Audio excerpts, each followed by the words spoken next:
আজ আমি বাংলাদেশের ইতিহাসের সবচেয়ে বিপজ্জনক শব্দটা ভেঙে ফেলবো। একটা শব্দ যেটা আমাদের 50 বছর ধরে বাইন্ধে রাখছে, একটা শব্দ যার ভেতরে ভারতের ধর্মীয় ব্যাকরণ লুকানো আছে, একটা শব্দ যা আপনি প্রত্যেক দিন বলেন কিন্তু বোঝেন না। এই শব্দটা আপনাকে স্বাধীন না, আধ্যাত্মিকভাবে পরাধীন করে রাখছে। এই শব্দটা হইল মুক্তিযুদ্ধ।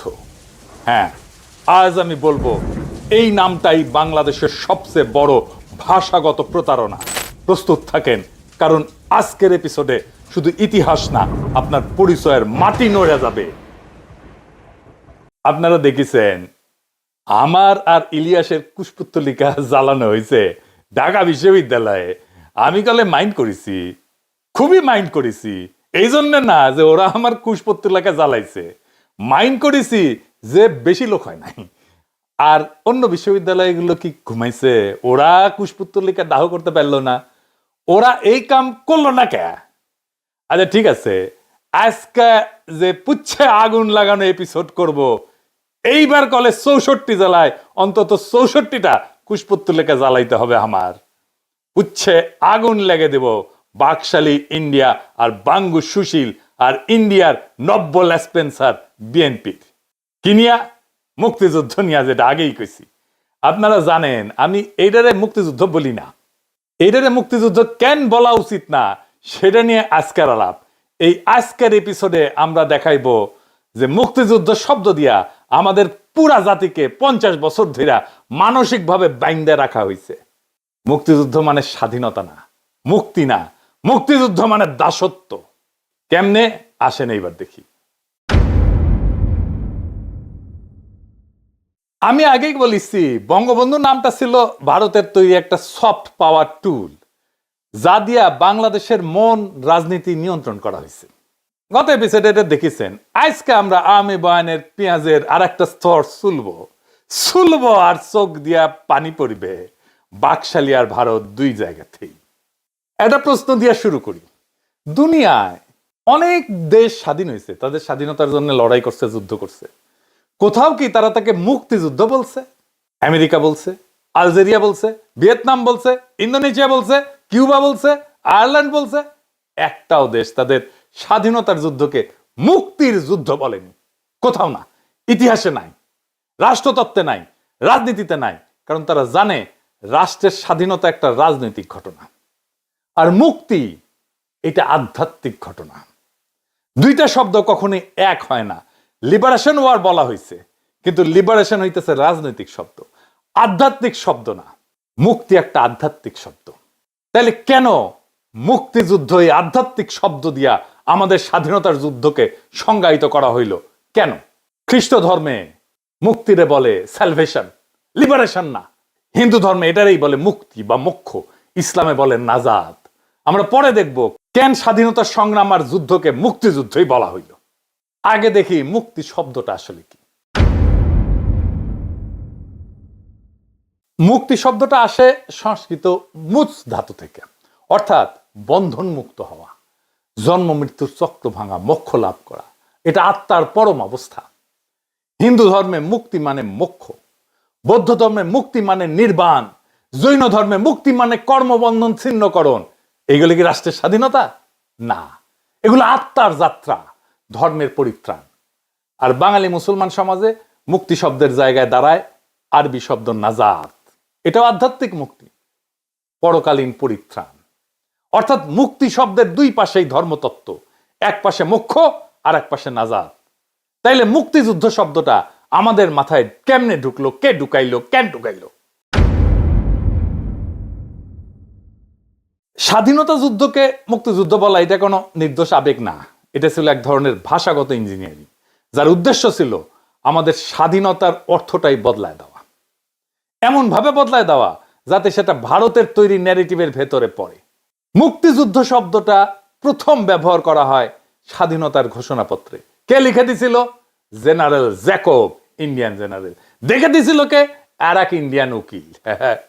বুঝছাও, স্বাধীনতা শব্দ বললে বাংলাদেশি জনগণ দাঁড়ায় মাথা উঁচু করে, কিন্তু মুক্তি শব্দ বললে আপনি দাঁড়ায় যান হিন্দু মোক্ষ এবং আধ্যাত্মিক পরিত্রাণের ভাষার ভেতরে। এখন বলেন তো এই মুক্তি শব্দকে স্বাধীনতার জায়গায় বসাইলে কি হয়? যেটা হয় সেটা হইতেছে ধর্ম ভাষা রাজনৈতিক ভাষায় রূপান্তরিত হয়। ছিল ধর্ম ভাষা হইয়া দাঁড়ায় রাজনৈতিক ভাষা, আর তার ফল হয় ভীষণ। যখন একটা পবিত্র আধ্যাত্মিক শব্দকে রাজনৈতিক স্লোগানে পরিণত করা হয়, তখন এই শব্দটার অর্থ ক্ষয় হয়ে যায়, ধর্মতত্ত্ব দুর্বল হয়ে যায় এবং রাজনৈতিক তত্ত্বও ধর্মতত্ত্বের অধীন হইয়া যায়। জাতির চিন্তা বিভ্রান্ত হয়। লিঙ্গুইস্টিক থিওরিতে কে বলা হয় সেমান্টিক করাপশন, অর্থাৎ শব্দের অর্থের পবিত্রতা ক্ষয় হয়ে যাওয়া। এই সেমান্টিক করাপশন বা শব্দের অর্থের দূষণ, এই কথাটা আরো গভীরভাবে উদাহরণ দিয়ে বুঝানি। কোন পবিত্র বা গভীর বিশেষ অর্থবহ শব্দকে অন্য কাজে অন্যভাবে রাজনৈতিক স্লোগানে যদি ব্যবহার করা হয়, তখন শব্দের আসল অর্থ দুর্বল হয়ে যায়, অর্থ বদলে যায়, এমনকি নষ্ট হয়ে যায়। এই অর্থ নষ্ট হওয়ার ঘটনাকেই বলা হয় সেমান্টিক করাপশন। বাংলায় বলতে পারেন অর্থ দূষণ, অর্থ বিকৃতি। আমরা একটা উদাহরণ দিয়ে দেখি। গুরু এই শব্দটা, এটা আসল অর্থ কি ছিল? ভারতীয় ধর্মতত্ত্বে গুরু মানে আধ্যাত্মিক পথ প্রদর্শক, যিনি আপনাকে অন্ধকার থেকে আলোয় তোলেন, যিনি সত্য, আত্মজ্ঞান, মুক্তির পথ দেখান। গুরু মানে শিক্ষক প্লাস দার্শনিক প্লাস আধ্যাত্মিক নেতা। অত্যন্ত পবিত্র, গভীর, ভারী শব্দ। এখন গুরু শব্দ কাকে বলা হয়? এই শব্দটা ইংরেজি ভাষার ঢুকিছে। তাই আজকের পৃথিবীতে আমরা দেখি ফিটনেস গুরু, মার্কেটিং গুরু। আমি নিজে মুরব্বী শব্দটা বুঝাইতে গুরুজন শব্দটা ইউজ করি। গুরুজন অনেক ক্ষেত্রে ইউজ করছি। অনেকে গুরুজনকে গুরু বলে ধরে নিছে। গুরু আর গুরুজন দুটো আলাদা শব্দ। তাইলে বলেন এই যে ফিটনেস গুরু আর মার্কেটিং গুরু, এগুলো কি সত্যিকারের গুরু? না, এরা শুধু কোন একটা কাজ ভালো জানে। কিন্তু শব্দটা এতই সস্তা হয়ে গেছে, আজকাল যারই সামান্য দক্ষতা আছে তাকেই গুরু বলা হয়। উত্তম কুমারকে গুরু বলা হইতো। উত্তম কুমার কি গুরু? উত্তম কুমারের সিনেমাতে এরকম অনেক দৃশ্য আছে, দেখবেন উত্তম কুমার গান গাইতেছে আর গুরু গুরু বলে চিৎকার দিতেছে। এটাই সেমান্টিক করাপশন, পবিত্র শব্দের অর্থ নষ্ট হয়ে যাওয়া। একটা পবিত্র আধ্যাত্মিক শব্দ হইতেছে গুরু। যখন বাজার, বিজ্ঞাপন, ইউটিউব, টিকটক এগুলো ছড়ায় পড়ে, তখন শব্দটার গভীরতা মরে যায়। গুরু মানে একটা কাজ ভালো করে এরকম লোক, যা কিনা সম্পূর্ণ ভুল অর্থ। এতে শব্দের আসল অর্থ ক্ষয়া যায়, শব্দের মর্যাদা নষ্ট হয়ে যায়, মানুষ শব্দটা শুনলে ভুল ধারণা করে। এখন গুরু মানে আর পথ প্রদর্শক বা আধ্যাত্মিক শিক্ষক না। গুরু মানে এখন যে কেউ যার যা কিছু ভালো জানে সেই একটা গুরু। আসল অর্থ গায়েব। ঠিক একই ঘটনা মুক্তি শব্দের ক্ষেত্রে ঘটছে, তবে উল্টা ভাবে। কিভাবে? সমস্যাটা আসলে কোথায় দেখেন। মুক্তি এই শব্দটা সাধারণ শব্দ না। এই শব্দটা ভারতীয় ধর্ম দর্শনের সবচেয়ে পবিত্র, সবচেয়ে স্পর্শকাতর টার্ম।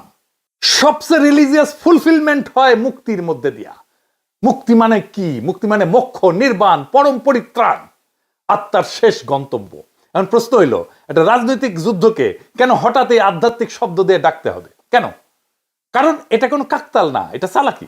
সফট পাওয়ারের সবচেয়ে সূক্ষ্ম অস্ত্র হলো ভাষা। ভারত খুব বুদ্ধিমত্তার সাথে তাদের ধর্মীয় শব্দ ভাণ্ডারের সবচেয়ে পবিত্র শব্দটা, সবচেয়ে স্যাক্রেড শব্দটা আইনা আমাদের রাজনৈতিক সংগ্রামের সাথে এঁটে দিল। যেই মুহূর্তে বলা হলো স্বাধীনতা মানে মুক্তি, স্বাধীনতার যুদ্ধ হয়ে গেল মুক্তিযুদ্ধ। সেই মুহূর্তে আমাদের রাজনৈতিক বয়ানকে সরাসরি ভারতের ধর্মীয় ব্যাকরণের অধীনে পাঠানো হলো। এটাই সমস্যা, এটাই সেমান্টিক করাপশন। এটা সেমান্টিক করাপশন না, এটা সেমান্টিক ক্যাপচার হয়ে গেছে। শব্দের অর্থ বদল না, শব্দ দিয়া জাতির পুরা রাজনৈতিক চেতনাকে বন্দী করে ফেলছে। ধরেন গুরু শব্দটা যদি সস্তা টাইটেল হয়ে যায় তো খুব একটা ক্ষতি নাই, কিন্তু মুক্তি শব্দের ক্ষেত্রে ক্ষতি অনেক। এখানে শুধু শব্দের মর্যাদা নষ্ট হয়নি, আমাদের জাতীয় পরিচয়কে ভারতীয় ধর্মতত্ত্বের অধীনস্থ করা হয়েছে। কারণ মুক্তি মানে মোক্ষ, মুক্তি মানে ভারতীয় আধ্যাত্মিকতার হৃদয়, যেখানে আত্মা বাঁচে, কর্মফল ভাঙে, জন্ম মৃত্যুর চক্র থেকে একজন মানুষ মুক্তি পায়। এখন ভাবেন, এই শব্দে যদি আমাদের স্বাধীনতার ইতিহাস লেখা হয়, তাহলে স্বাধীনতার মালিকানা কার হাতে যায়? আমাদের হাতে থাকে না ভারতীয় ধর্মতত্ত্বের হাতে থাকে? আমাদের তো থাকে না, কারণ মুক্তির ধারণা তো আমাদের না, তাদের ধারণা। শব্দের শিকড়ই তো তাদের, সুতরাং ন্যারেটিভও তাদের হয়ে যায়। এটাই তো উদ্দেশ্য ছিল, আমাদের রাজনৈতিক জন্মকথাকে তাদের ধর্মীয় কল্পনার ভেতরে বন্দী করা। তাই আমি পরিষ্কার বলছি, মুক্তি স্বাধীনতার শব্দ না, মুক্তি ভারতীয় ধর্মতত্ত্বের শব্দ। এই শব্দ দিয়া আমাদের ইতিহাস লেখা মানে স্বাধীনতা না, সাংস্কৃতিক অধীনতার ইতিহাস লেখা। এইবার আসেন বুঝে দেখি কেন এটা বিপজ্জনক। মুক্তি এবং স্বাধীনতাকে মিশায় দেওয়া, এর আসল বিপদটা কোথায়? আগেই বলছি যে মুক্তি তো কোনো রাজনৈতিক শব্দ না, এটা মোক্ষ, নাজাদ, নির্বাণ, আধ্যাত্মিক পরিত্রাণ বোঝায়, একটা পূর্ণ ধর্মীয় ধারণা। এখন এই আধ্যাত্মিক শব্দকে যদি রাজনৈতিক স্বাধীনতার জায়গায় বসায় বলা হয় মুক্তিযুদ্ধ ছিল স্বাধীনতার যুদ্ধ, তাহলে কি হয়? হয় অত্যন্ত বিপজ্জনক একটা গুলায় যাওয়া। স্বাধীনতা মানে হইতেছে রাষ্ট্রের শৃঙ্খল ভাঙা, মুক্তি মানে আত্মার পরিত্রাণ। স্বাধীনতা একটা জাগতিক ঘটনা, আর মুক্তি একটা পরকালের ব্যাপার, একটা রাজনৈতিক আর একটা ধর্মীয়। কিন্তু মুক্তিযুদ্ধ শব্দ চালু হওয়ার পর রাষ্ট্রীয় সংগ্রামে ঢুকে গেল আধ্যাত্মিকতার স্লোগান, মুক্তির ধর্মীয় পবিত্রতা মিশে গেল রাজনৈতিক প্রয়োগে, এবং পুরো জাতির মাথায় ঢুকে গেল ধর্ম রাজনৈতিক বিভ্রান্তি। এইটা ভুল শব্দ ব্যবহার না, এটা মানুষের চিন্তাকে নড়বড়ে করে দেওয়ার অপারেশন। আর তার উপরে হইল কি, এইটা মুসলমান সমাজে হইল একটা সাংস্কৃতিক আঘাত। কিভাবে? এখানে নাজাত যে ধারণা মুসলমান সমাজে, মুসলমান ধর্মে, সেটা ধারণার সংকোচন হইল। বাংলাদেশের সাধারণ মানুষের কাছে মুক্তি মানে নাজাত, তো নাজাতি হওয়ার কথা, আল্লাহর রহমতে পরকালীন পরিত্রাণ। এখন রাষ্ট্রীয় স্বাধীনতাকেও বলা যদি হয় মুক্তি, তাহলে ধর্মীয় মুক্তির জায়গায় রাজনৈতিক মুক্তি বসে যায় না? বলেন, তাহলে সে মুক্তি বলতে কোনটা বুঝবে? নাজাত বুঝবে না মুক্তিযুদ্ধ বুঝবে? নাজাত মানে তো আধ্যাত্মিক পরিত্রাণ, আর মুক্তিযুদ্ধ হইতেছে রাজনৈতিক মুক্তি। দুইটা আলাদা ধারণা এক হয়ে গেল। এটা ইসলামী বিশ্বাসের কেন্দ্রবিন্দুতে একটা সাংস্কৃতিক আঘাত। কারণ নাজাত আসে আল্লাহর রহমতে, মোক্ষ আসে সাধনায়, স্বাধীনতা আসে সংগ্রামে। এই তিন পথ, তিন জগতের, এটা একসাথে মেলান না। কিন্তু আমাদের বলা হইল এই তিনটা একই শব্দে বোঝানো যায়, যে এক ধরনের ধর্ম, মনস্তত্ত্ব এবং রাজনৈতিক ককটেল। এটাই বিপদ। তাই মুক্তি শব্দটা ভারতের জন্য বাংলাদেশের ভেতরে তার ধর্মতাত্ত্বিক দরজাটা খুলে দেয়।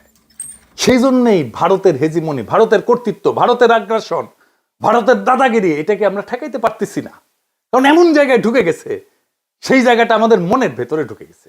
এখন ধরেন বলা হয় বাংলাদেশ মুক্তি পাইছে, ভারতীয় সেনারা সেই মুক্তিতে সহায়তা করছে, তাহলে এই বাক্যটা পুরা বয়ান উল্টায় দেয় না? এখন ভারত মুক্তির মধ্যস্থতাকারী কে হইল? ভারত। পরিত্রাণের সহায়ক শক্তি কে হইল? ভারত। মুক্তির নৈতিক মালিক কে হইল? ভারত। এটা রাজনীতি না, এটা সরাসরি ধর্মতাত্ত্বিক অবস্থান, যেখানে নাজাত হয় খোদা তাআলার দয়ায়, তার মেহেরবানিতে। সেইখানে ভারতকে সেই জায়গায় বসায় দেওয়া হইল, নাউজুবিল্লাহ, যাতে মনে করা হয় আমাদের মুক্তি ভারতের হাত ধরে আসছে। এইটাই হইতেছে ন্যারেটিভ ওনারশিপ, এটাই মানসিক উপনিবেশ, এবং এটা নতুন খেলা না। এর আগে এপিসোডেও দেখাইছি বঙ্গবন্ধু ছিল ভারতের তৈরি সফট পাওয়ারের ব্র্যান্ড। আজ দেখছেন মুক্তিযুদ্ধ শব্দটা সেই একই প্রকল্পের অন্য হাতল। এক হাতে নেতৃত্বের গল্প দখল, আর এক হাতে স্বাধীনতার গল্প দখল। একই নকশা, একই কৌশল, একই স্ক্রিপ্ট রাইটার। আর একটা মজার জিনিস আছে, আসেন সেটা আবার বুঝে দেখি। আমাদের কি শেখানো হইল? মুক্তিযুদ্ধের চেতনা হইতেছে বাঙালি জাতীয়তাবাদ, ধর্ম নিরপেক্ষতা, তাই না? কিন্তু এই যে মুক্তি শব্দটা কি ধর্ম নিরপেক্ষ? তা তো না, এটা তো ধর্মীয় শব্দ, মোক্ষ, নির্বাণ, নাজাতের শব্দ, শতভাগ ধর্মীয় শব্দ। এবং এটা শিকড় ভারতীয় হিন্দু সভ্যতার ভিতরে, এটা শিকড়, এটা শিকড় ভারতীয় ধর্ম বিশ্বে। অর্থাৎ আমাদের বলা হলো ধর্ম নিরপেক্ষতা, কিন্তু সেই ধর্ম নিরপেক্ষতা দাঁড় করানো হইল হিন্দু ধর্মীয় শব্দ ভান্ডারের মধ্যে। তার মানে এই যে ধর্ম নিরপেক্ষতার দাবি, এটা ভারতীয় সভ্যতার আধ্যাত্মিক ভাষা, একটা ককটেল, যেখানে ধর্ম নিরপেক্ষতা দাঁড়ায় আছে ধর্ম সভ্যতার উপরে। ফল, আপনি ভাবতেছেন আপনি ধর্ম নিরপেক্ষ, কিন্তু আসলে দাঁড়ায় আছেন ভারতীয় ধর্ম সভ্যতার ব্যাকরণে। এটাই ভাষাগত ফাঁদ, এটাই কালচারাল ইনফিল্ট্রেশন। এই জন্যেই আমাদের জাতীয় পরিচয়, আইডেন্টিটি, এটা ভারতীয় ধর্মকল্পনায় বন্দী হয়ে আছে। এর মধ্যে থেকে বাইর হইতে পারতেছি না আমরা কোনোভাবে। নেতৃত্বের নাম অন্যের দেওয়া, স্বাধীনতার গল্প অন্যের ধর্মতত্ত্বে লেখা, এবং ধর্ম নিরপেক্ষতার ধারণা দাঁড়ায় থাকে ভারতীয় আধ্যাত্মিক শব্দ ভান্ডারের মধ্যে। তখন রাষ্ট্র স্বাধীন হইলেও পরিচয় আর স্বাধীন থাকে না। এটাই ন্যারেটিভ ডিপেন্ডেন্সি। আমাদের ন্যারেটিভ পুরা ভারত নির্ভর সব জায়গায়, এবং আলটিমেটলি যায় দেখবেন এটা ভারতীয় ধর্মতত্ত্বের মধ্যে এসে ঢুকছে। শরীর স্বাধীন, চিন্তা পরাধীন, রাষ্ট্র সার্বভৌম, গল্পের কলম আবার অন্যের হাতে। এই কাঠামো না ভাঙলে প্রকৃত স্বাধীনতা অসম্ভব। আমরা যুদ্ধ করছি স্বাধীনতার জন্য, কিন্তু ইতিহাস লেখা হয়েছে মুক্তির ভাষায়। 1971 সালে আমরা বাংলাদেশ রাষ্ট্র পাইছি, কিন্তু সেটা মুক্তি না, রাষ্ট্রের জন্ম। রাজনৈতিক সার্বভৌমত্ব। মুক্তির অর্থ হইতেছে আধ্যাত্মিক পরিত্রাণ। মুক্তি শব্দটাকে রাজনীতি থেকে আলাদা করতে হবে। এই দুই জগৎকে এক করে বানানো হয়েছে। এইটা ভারতীয় ধর্ম সভ্যতার ন্যারেটিভ। আমরা লড়ছি স্বাধীনতার জন্য, কিন্তু আমাদের বলা হইলো আমরা পেয়েছি মুক্তি। আর সর্বনাশ, কি মজা! মজা না?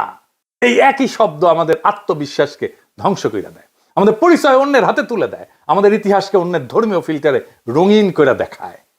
স্বাধীনতা আমরা পাইছি পাকিস্তানের হাত থেকে, কিন্তু মুক্তির ভাষা আমাদের বেঁধে রাখছে ভারতের হাতে। সাংস্কৃতিক ভাবে, মনস্তাত্ত্বিক ভাবে যে জাতির ইতিহাস অন্যের ধর্মতত্ত্বে লেখা হয় সে জাতি স্বাধীন না, শুধু স্বাধীনতার গল্প শোনে সে। এই ভাষার শৃঙ্খল ভাঙাই আমাদের প্রকৃত স্বাধীনতার শুরু। একটা জাতিকে অধীন করতে তার ভূমি লাগে না, তার ভাষা দখল করলেই হয়, তার যুদ্ধের নাম বদলাইলেই হয়, তার ইতিহাসকে অন্যের ধর্মে অনুবাদ করলেই হয়। 1971 আমরা পাকিস্তানকে হারাইছি। এখন সময় ভারতীয় সভ্যতার এই ভাষাগত শৃঙ্খল ভাঙার। এটাই নতুন স্বাধীনতা। মুক্তিযুদ্ধের শব্দটাকে ভাঙতে হবে, মুক্তিযুদ্ধের এই শব্দের শৃঙ্খল ভাঙতে হবে। তাহলেই আমাদের স্বাধীনতা সত্য হবে। ইনকিলাব জিন্দাবাদ।